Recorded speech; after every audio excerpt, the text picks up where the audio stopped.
It's me, Renee. I'm back. And so much, as I said it before, it's a lot of things. It's Women's History Month, it's Middle Grade March, it's also Mystery March. So today, I'm gonna cough. No, I'm gonna talk about my history and my experience with mystery books. So with me personally, right now, I wouldn't really call myself a mystery reader. Though I read some mystery now and then. It's not something I never pick up, but it's something I pick up sometimes. And so back to beginning. When I was in primary school, one of the first series I remember loving was, and this is a Norwegian series. Sometimes I took Norwegian books. Was the Kunstdetektivene by Bjørn Sortland. So this was a series of mystery books where they all centered around art. So it was like someone stealing art or something happened in a museum, something like that.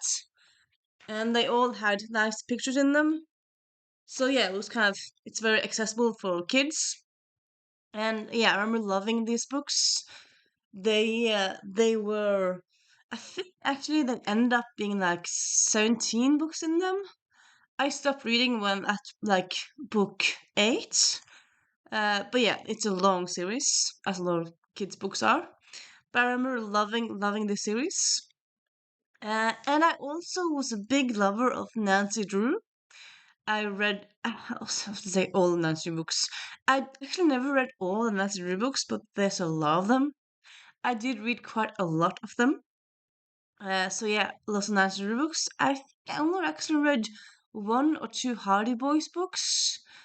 There wasn't really a reason behind that. I just didn't focus so much on reading Hardy Boys books. I also read the Bopsy Kids. Love those books. So yeah, this seemed to like be a sort of theme for my childhood reading. I read a lot of crime. I don't really feel like that's kind of on purpose. That's just kind of how it happened. Really, just it wasn't like a very conscious. That's just kind of what I did. And yeah, I also read, and this is another shout out to Norwegian book, but I also read the Knut books, which I adored because there was a thing about those that was kind of quite different than a lot of other books. Those books took place in my hometown, which, even though I grew up in a town or city, uh, there's not really a lot of books that's set there. And this was also a kids' book set there. And yeah, it was the Knut books, and two of the main, well, those three main characters, a trio of main characters. Two of them lived in town, which wasn't where I lived, but one of them lived close to me, so it was like, oh, so cool. And yeah, these three friends, they stopped kidnappers, they stopped smuggling. There was lots of different crimes happening that they stopped, and yeah, I love them. I think actually also they end up like stopping at maybe 14 books. Yeah, they had a lot of those books. I think right now, sadly, they are out of print. And I actually haven't really found them in used bookstores. So that's kind of sad because I kind of want to like buy them again for myself as as a kind of nostalgic memory buying thingy. But yeah, so yeah, did read a bit of crime in my in my childhood, in my primary school years. I also read. Give me a little moment. I was also part of a book club, subscription book club, where you got two books each each month, and one of them was the Robin series by Norman Klinklock, and I loved the series. Yeah, it's about Nora, whose her dad is a private eye, and she helps him out sometimes with different mysteries. And yeah, I love this series so much. I recently found them in the used bookstore, a few of them. So I think I might. I'm thinking I actually got them like 3 years ago now. But yeah, I think I might do like a vlog rereading these books because I think that could be fun. So yeah, I love these books. Then in middle school, I started or tried to read some adult books because I mean I suppose it depends on who you are, but like my family they weren't really that bothered at what I read. Like I could read whatever. They didn't really care what I read. So when I was in my teens, I picked up the Harry Hole books, or Harry Hole books, which doesn't really work in English, but yeah, it's a Norwegian series. It's that Joe Nesbo series. It was made into a movie with Michael Fassbender, The Snowman, which I've heard is supposed to be atrocious. I actually haven't seen it.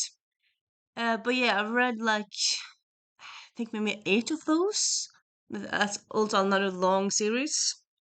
It's another one of it's a kind of one of those cliche books where it's all about a policeman whose private life is in shambles. He's an alcoholic, and he also somehow always managed to solve the police cases, and there's corruption, and yeah, it's kind of dark.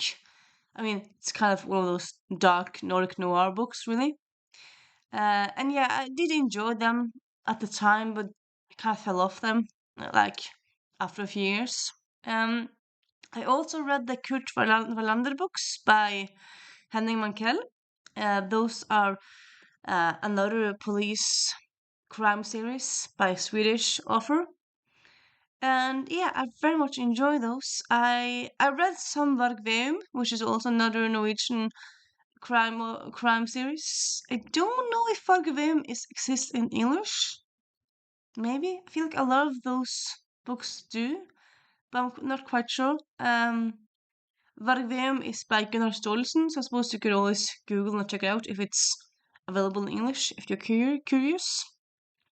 So yeah, there's that, and yeah, and then kind of in my teens, I kind of stopped reading that much crime. I was kind of well, sorry, in my later teens, I was kind of a bit like, you know what, I'm kind of sick and tired of crime. Like this crime books everywhere, so I started going towards contemporary reads and romances and fantasy books, and yeah. Then, well, so it's as you said that in my teens, I stopped reading crime.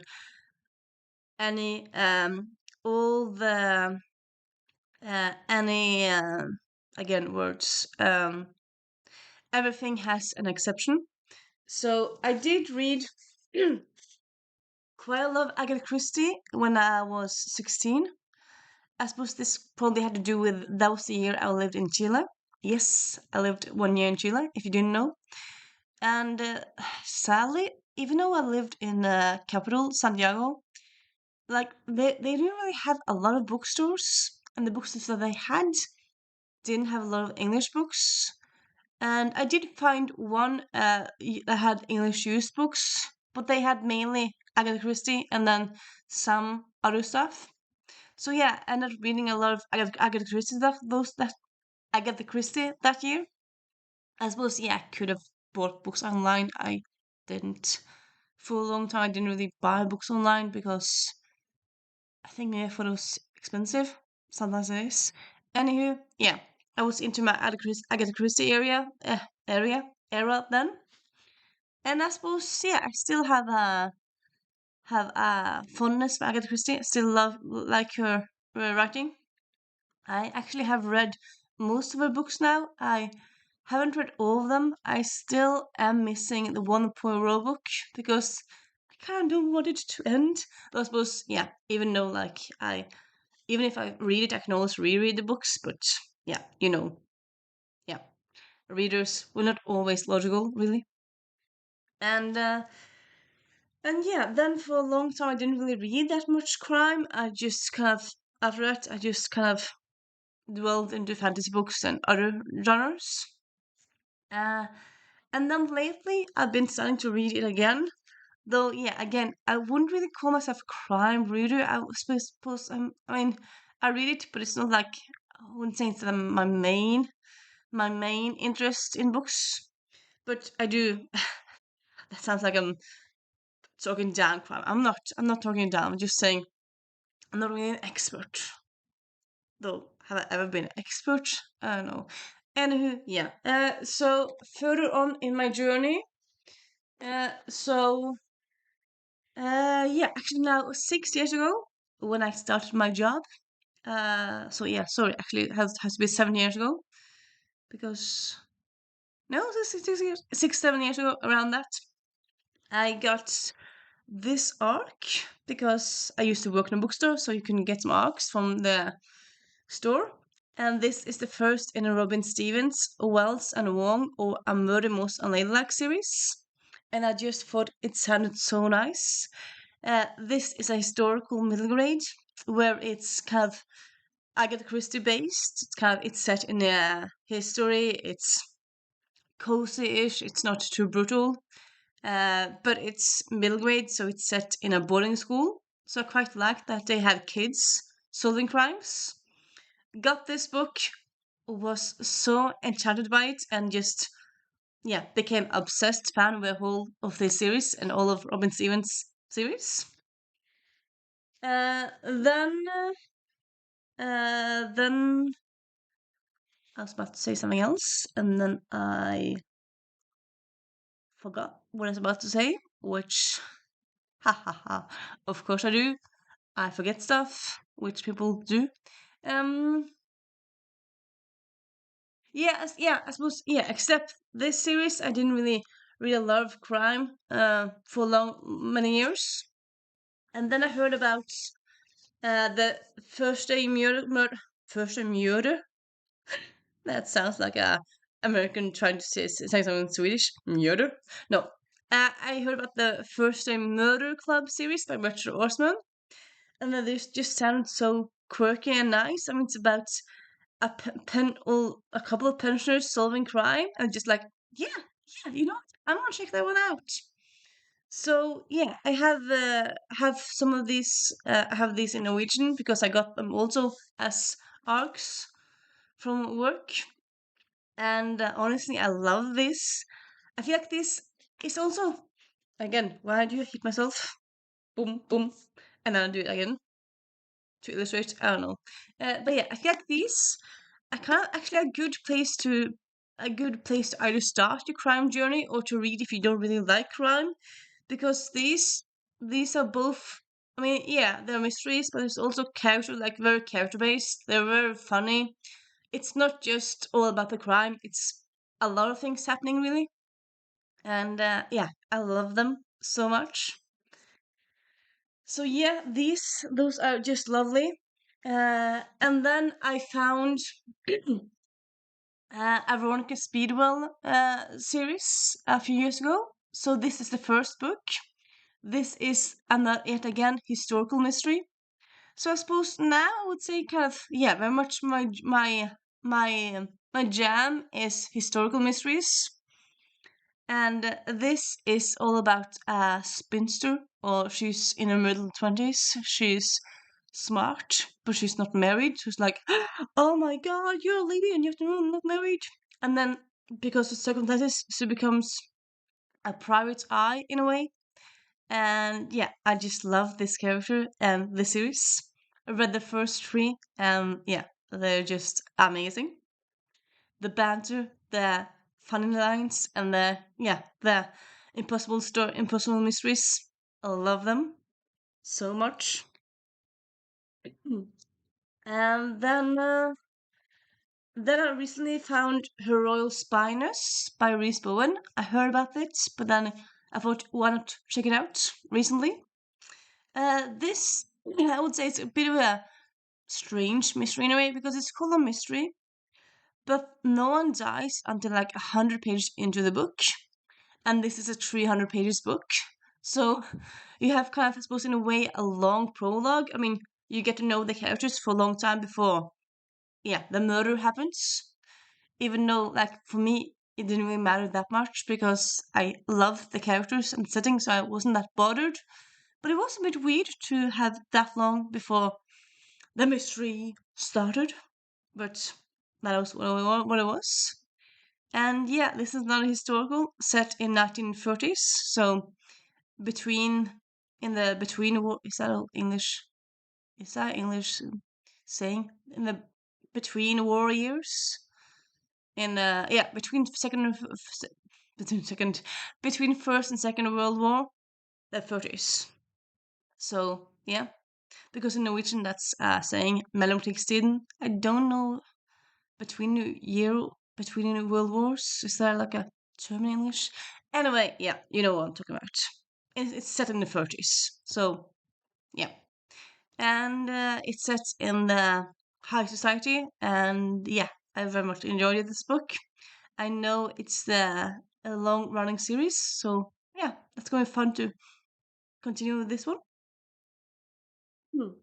And then I also have read and enjoyed so much the hmm, Murder Duology by Kate Weston. It's Murder on a School Night and Murder on a Summer Break. So these are YA murder mysteries. So they're murder mysteries, but it's also they're also very funny. So yeah, I love how it's very funny, and they're also awful. No, I am suddenly yeah. Anyway, they're also very feminist based. Both of them are well. The second one is kind of more like social media focused. The first one is more period products focused, and yeah, both of these are amazing. Love them so much. Highly recommend them. Like I would say again, if you're not a big crime person, but you still kind of like you like to laugh or you like feminism, I would say these are a good place to start. Really, or good place to pick up. Good place, good ones to pick up. Really. Mm. And suppose that's oh yeah. I have also another example here. And then recently I've gotten into the City Spies series by James Ponti.